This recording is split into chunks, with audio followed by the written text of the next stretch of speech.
The opinions expressed on the program you are watching are not necessarily those of Shaw Cable Systems or of the station. Through our access policy, we provide the opportunity for community groups and individuals to express their points of view.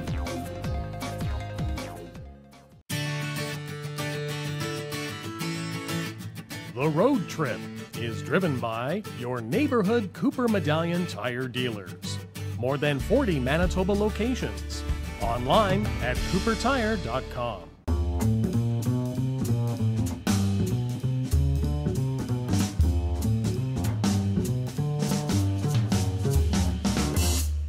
Hi, welcome to The Road Trip. I'm Kelly Taylor. And I'm Michael Clark, and you know, we tend to look at a lot of the SUVs out there with 3 rows, and usually the question we ask is, why? Why did you do that? Why do you think that people are going to want to be stuffed in the back of that 3rd row, which never seems like it was made for making any sense in the first place? Well, especially when the 3rd row is so tiny that really you're only putting in there people that you don't like very much. That's true, and the one thing that we found is a lot of manufacturers are starting to realize this, but the interesting thing is that this has been a concept that's been around for years. In fact, much like the Mazda CX-9 that we're talking about today, because as memory serves, I think I went to the launch on this back in 2006, and it seems to be pretty much the same vehicle I drove then. Well, it seems to be stuck in a time warp, doesn't it? It doesn't seem to have changed a whole lot, and I don't know that, we might see version 2.0 of the CX-9. The thing that we've actually noticed already in respect to the sales that have been going through for Mazda Canada is that the unit's actually been taking a hit in respect to the amount of numbers it's normally done. I believe it's down about 18% year over year. But the other thing too is that there's a new movement over at Mazda, and that's of course the Sky Active, which first now appears as the CX-5 with having all of the components for the Sky Active system. So I think Mazda's trying to do a little bit of a rethink in respect to what people think of when it comes to their sport utilities. Well, and you can sort of see that in the sales figures too, because the bottom has fallen out of the market for the CX-9. I mean, it's down to, what did I say, about 84 units? 84 units, yeah. In June. And even if you look at the CX-7, that's fallen off. It's down more than half, almost 61%. And a lot of that has gone into the CX-5, which is smaller, more fuel efficient. You know, I'm really going to miss the CX-7 because basically all the rumor mills at this point are saying that it's pretty much dead, replaced by the CX-5. And, I actually found that the CX-7 was definitely the more sporting of many SUVs that we've had the luxury to drive. Especially when they brought it out with the Dizzy turbo engine. Yes. Remember that one? That was fun. That was fun. But unfortunately, probably used about as much fuel as the V6 in this CX-9.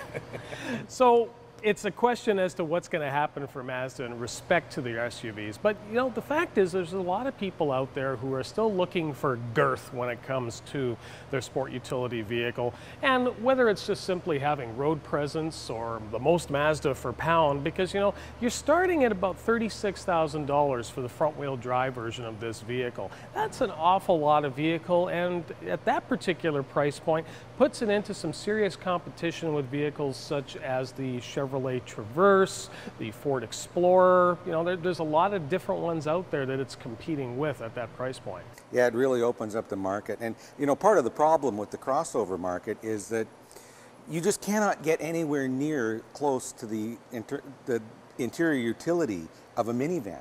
That's true. Because the minivan is just such a practical platform. To get that kind of size, you got to go to a huge vehicle, and this might be it. And even it doesn't come close to a minivan.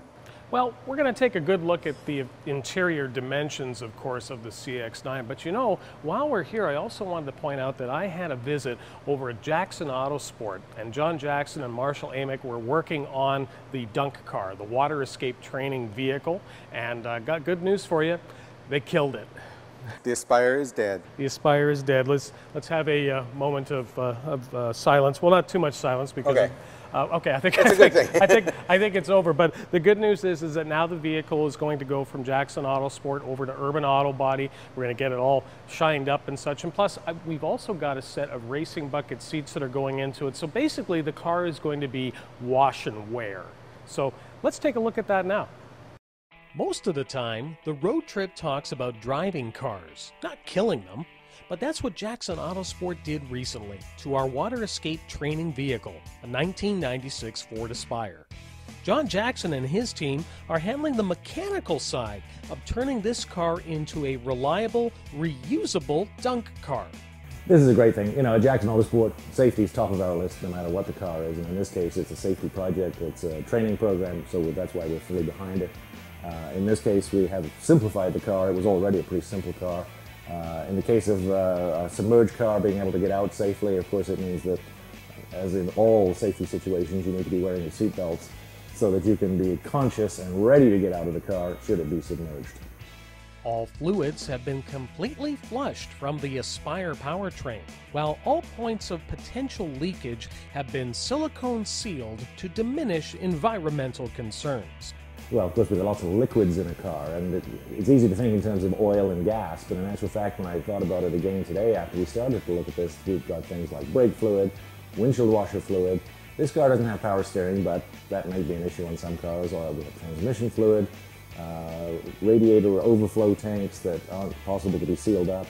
We've tried to drain all of the liquids out, and then taking it a step further, sealing up the entire engine, the transmission, everywhere where there's a breather or vent. Part of the emission control system involves a ton of hoses and fittings, so we've had to deal with quite a bit of that to seal it up.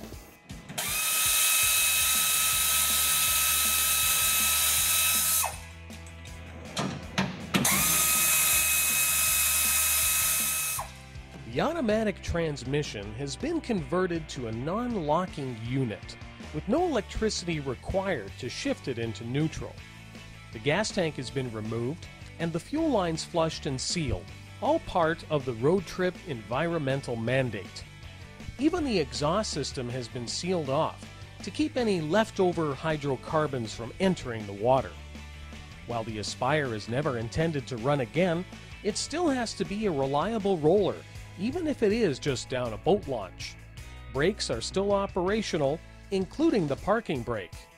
We've made it so that it's still a car with an engine that doesn't run. The only upholstered material to remain is the front bucket seats. They'll be changed out soon, with the mounting bases attached to a pair of donated former racing seats from a road trip fan in Halifax, Nova Scotia. Watch the road trip on Shaw TV for our next dunk car update.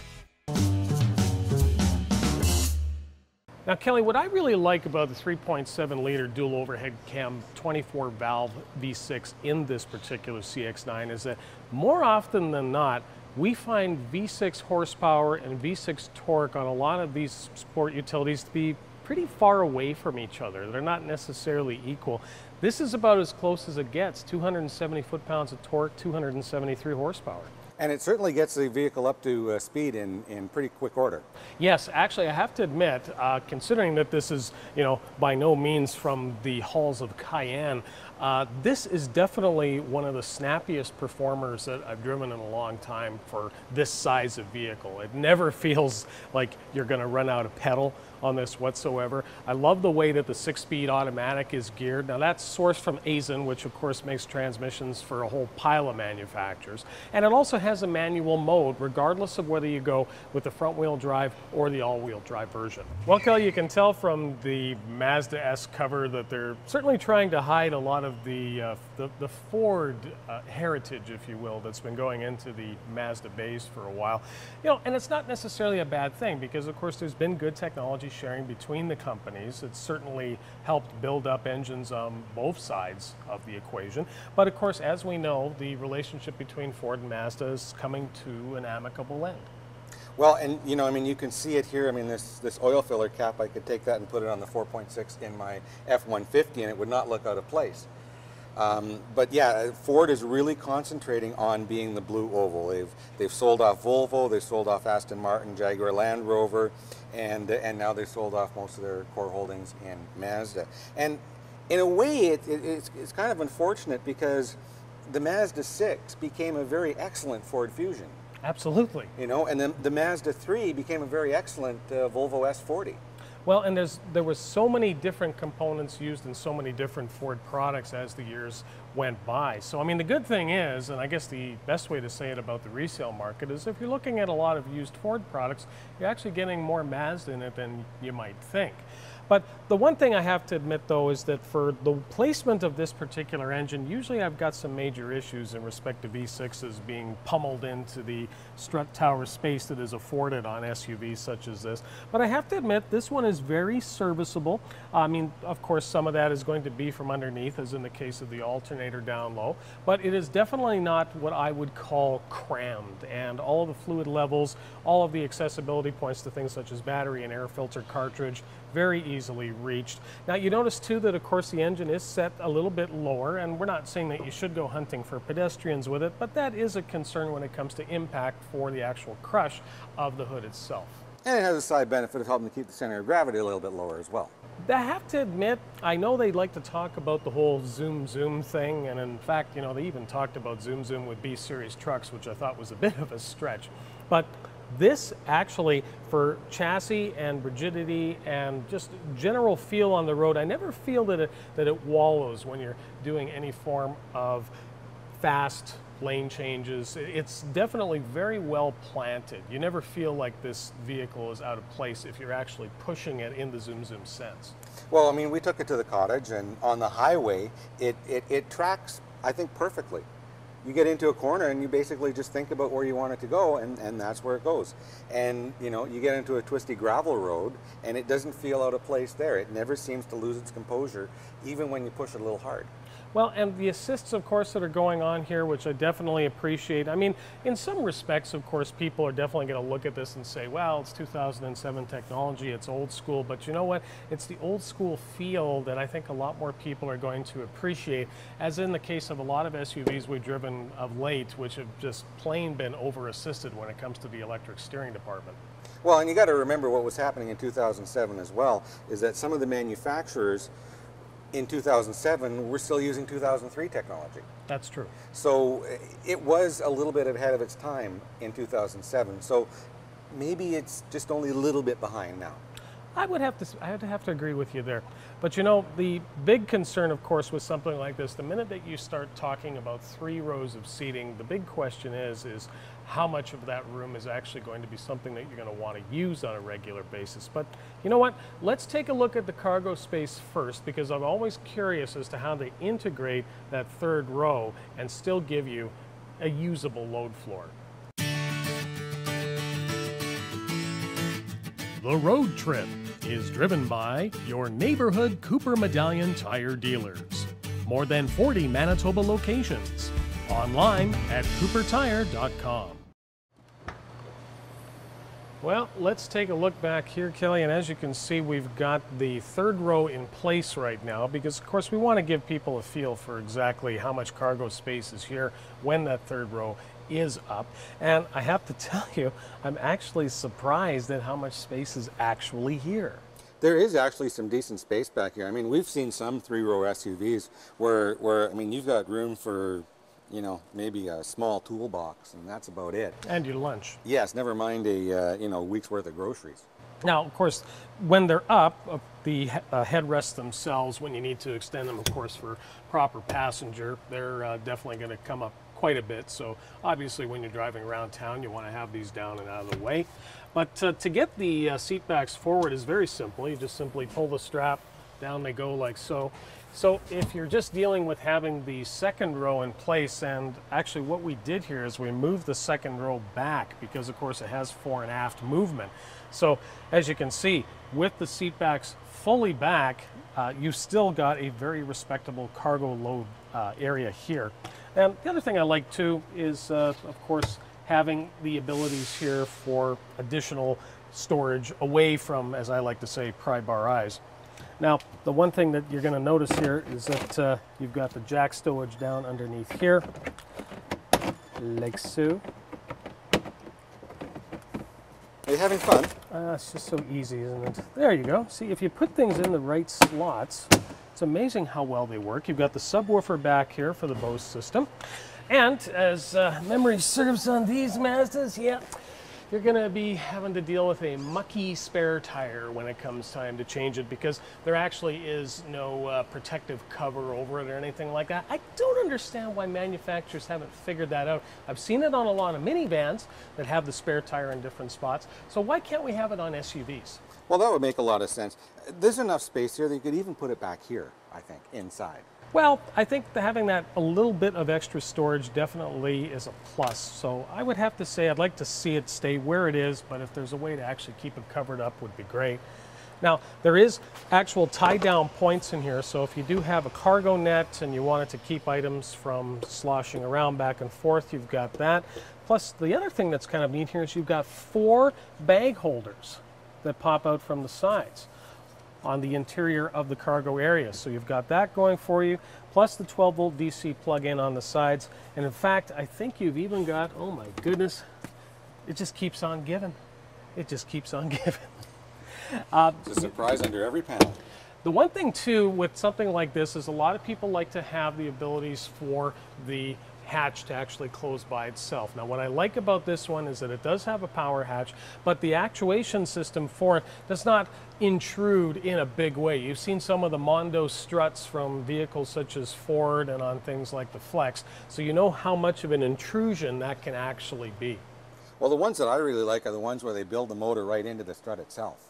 That's the way to do it. That really gets things out of the way. Now, if you look at the height of the load floor, this is where I come back to the minivan, because the minivan simply doesn't have a floor that's anywhere near this high.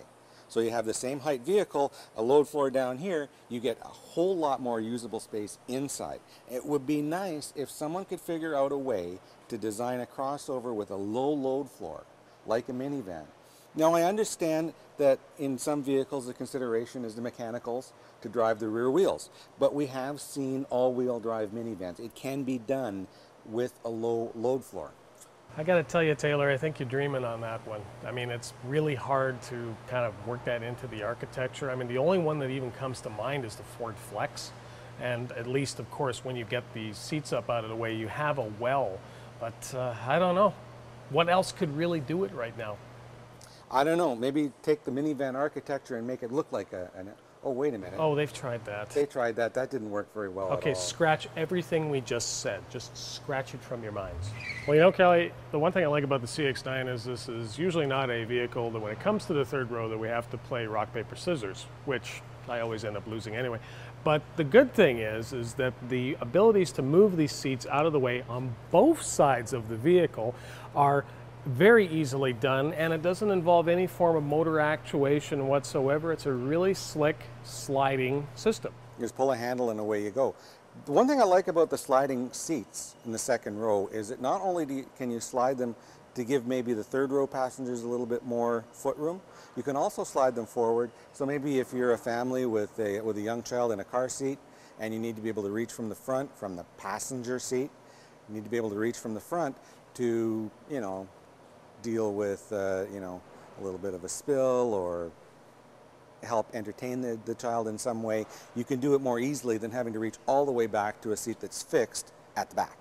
You know, speaking of entertainment, this particular GT trim of the CX-9 does come with a rear entertainment system, but it is optional. We pretty much got this one loaded up, of course, with the navigation and the Bose audio, and of course all the other trimmings and trappings that come with the GT levels on most Mazda products. But you know what? I think it's time for one of us to dive back there, and I think it's you. Okay.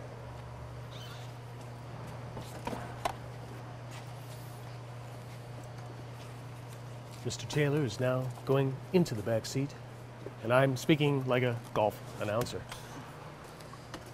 Actually, you took this golfing, didn't you? How was it for fitting the clubs in the back? Actually, it was pretty good. There's lots of space with the seats down. So how's the comfort back there with the seat in that position? What comfort? Oh, yeah, I forgot. It's really not meant for people, is it? No, no. I think it's meant for short people or for Lieutenant Dan. I think there was a song about short people, wasn't there? But, you know, at least if you have to use it in a pinch, and of course we're also talking about your back, you have the abilities to be somewhat of a hero, though the people that you put back there that are full-sized are probably going to be feeling it the next day. But as we say, when it comes to a lot of these three-row vehicles, they're not really designed to be used as three-row vehicles Monday to Friday. Which calls into question, really, do you need the third row? One of the things I will say about these shingle headrests that I think is a pretty good safety feature is the fact that when they're in the right position, the seat's actually kind of comfortable. When they're in the wrong position, with a lot of them, it's unlivable. So it almost forces you to put the headrest or head restraint into the proper position, because of course the whole point of the head restraint is to keep your head from going too far backwards if you're rear-ended. Well, Kelly, you know, even with a little bit of a jump here, I mean, you certainly couldn't launch Hot Wheels off here very respectably, but with the second row folded flat, you've actually got a very respectable level of load floor here. The other thing, of course, that we notice right away, though, is there isn't any form of panel or piece that flips forward or up to protect this portion here. So something to keep in mind when you're actually loading it up. Well, that's one thing that the Flex does very well, is it has a floor that comes all the way across, and there's none of this little jog right here that's going to get caught on something as you're trying to push it in. Now, this seat belt here, of course, can be unplugged from the bench, so you can get that completely out of the way. You've got dual cup holders actually on both sides of the vehicle, so you can definitely stay very hydrated in the third row. So if you're putting short, thirsty people in the third row, you're perfect. But interesting that you're putting short, thirsty people in the third row, giving them 2 drinks a side, and they're probably the people that need to use the bathroom the most. That is ironic, isn't it? It doesn't quite make sense. But you know what does make sense also is the second row having the abilities to access the climate control system, so they can adjust their fan speed, temperature, and also where the venting is actually coming out from, whether it be from the console or from the floor. So that's actually interesting. We don't have any form of venting that's occurring on the roof of the vehicle, and sometimes you'll find that that's much appreciated, and it's something I definitely like to have if I'm dealing with one of these big SUVs. Especially if you're putting you know, smaller children back here, and sometimes smaller children are a little bit more susceptible to heat. That's true. So the air conditioning back here would be appreciated. That is definitely true. The other thing I noticed back here is that we've got good-sized door pockets on both sides for bottles and such, and there's also the pockets in the seats themselves on the seat backs. So there's definitely a lot of storage points in the rear of the vehicle, whether it be second or third row. And now it's time for Road Trip Trivia. What was the name of the first Mazda sports car with a rotary engine? Email your answer to honkyourhorn@live.ca. The winner will receive a deluxe engine shampoo from Blue Ocean Auto and Boat Detailing. A clean engine runs better. Plus, a $50 gift pack of Manitoba Lottery's Scratch to Win tickets. Well, Kelly, I see that you certainly have enough center console, and it's actually something that we really haven't liked about this vehicle from the get-go. Well, you know, overall, the interior is very nicely done, but this center console, it is just in the way. I mean, to drive this thing properly, you almost have to squeeze your elbow into your side, and you really don't get much motion out of that in your steering wheel. This gets in the way like crazy. Well, and that's actually something we found on a lot of sport utility vehicles. I mean, they're certainly trying to have the most amount of practicality for where to put your stuff. But, you know, as George Carlin said, that if you've got too much stuff and you have to go somewhere, you might need a smaller version of your stuff. And I think this vehicle really says that in volumes. But the thing about it is that the console itself, of course, it's got dual padded covers on both sides. So, I mean, it's definitely made for comfort, but this always concerns us because we find that sometimes getting that type of comfort into a vehicle like this completely takes away from the driving dynamics of what you can and can't do. Especially considering it's from the Zoom Zoom company. Yeah, that definitely is a concern for us. So if the CX-9 is to continue, we would definitely like to see a revised console setup of some type. Now, there is dual cup holders, of course, which are covered, and they're of, well, extremely good depth because of the, of course, height of the console. But I did find them to be a little bit wiggly. and something that maybe would want to be addressed later on. The 6-speed automatic is gated, which I appreciate, as well as has the proper manual gate portion of that. You know, the glove box, I had to tell you about this. I mean, it is locking, and it doesn't have a cooler system in it, which I thought was a bit of a miss. But I got to tell you, is that not the thickest owner's manual you've ever seen? Oh, let's take a look here. It was the best of times. It was the worst of times. It's huge. It is absolutely massive. And you know, it's an important thing to keep an eye on, because the owner's manual will tell you everything you need to know about keeping your vehicle in the best possible condition going forward. But the thing about it is, Kelly, I mean, let's face it, you've got this thing in the car with you. This storage area is moot. There is no room to put anything in. It takes up the whole storage area. Now, the interesting thing too about it is that there is not that much that is so special, so unique about this vehicle that it's going to take, you know, 962 pages of owner's manual to figure it out. Well, we appreciate their detail, attention to detail, but what I do appreciate is that we're dealing with a dual climate zone up front, so you're able to dial that in for driver and front passenger. There is the 2-step heated seats for it. Kind of surprising that this particular GT doesn't have the ventilated seats, which are now becoming pretty much expected for a lot of SUVs in this class. The trim itself, there's definitely a good texture to it, but of course, as expected, we're dealing with quite a bit of hard trim in this type of vehicle, which at this particular price point, we can't say that we're too surprised. A little bit of the fake woodery going on, so definitely has a little bit of the upscale class. Now, what I don't understand though is that Mazda continues to use this keyless type of entry system, which still requires you to turn something that looks very much like a key. I know, it's weird, and I guess, I don't know, is it preferable to have this than have an ignition size blank here? I mean, I would rather they just recast the cowling for the steering column without anything on there and just have a push button, but maybe this is better than a blank. Well, I would even like to see a push button possibly where that is, but I do like the steering wheel controls. I've never had an issue with those on Mazdas. It's pretty much we expect to see throughout the range. The zoom mentality also means very legible gauges. The one thing I did notice with the navigation system, it's starting to look a little bit MS-DOS when compared to a lot of the other navigation systems in respect to their clarity. So I think it needs a serious update there. Yeah, it's not the highest resolution display at all. A couple of things that I really like about this vehicle: the 2-stage heated seats are nice because you turn them on, it remembers. Really? You know how so many vehicles that just have the momentary switch to turn them on always forgets. You get back into the vehicle again in January, turn it back on, and you're driving along and you're going, well, how come the seat's not, oh yeah, I didn't turn it on. This one remembers. Wow. That is a good touch. One thing I don't like are in the center console here, the red on black lettering. Well, that's in something. The display. It is something, they're fixing that. I mean, the CX-5 now, it's black on blue, which is much easier to read. This, it so easily gets washed out when you're driving in a bright sunlight. Kind of looks like Ghost in the Machine. A little bit. Now, the visors themselves, they do have the extender panels, so when you do flip them over to the sides, you're able to adjust it to keep the sun from burning out the retinas.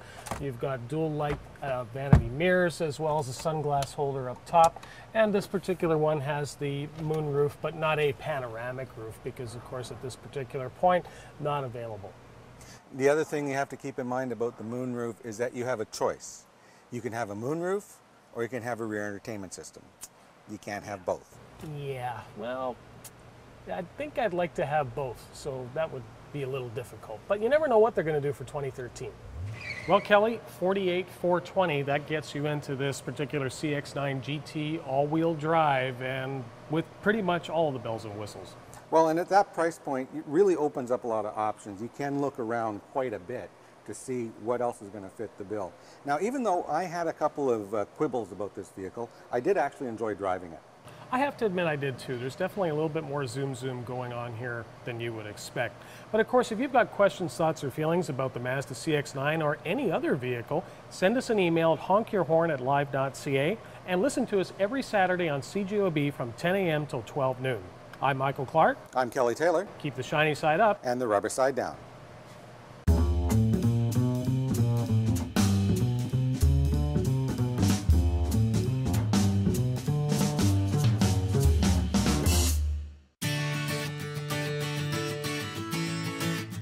The Road Trip is driven by your neighborhood Cooper Medallion tire dealers. More than 40 Manitoba locations. Online at coopertire.com. The opinions expressed on the program you have just watched are not necessarily those of Shaw Cable Systems or of this station.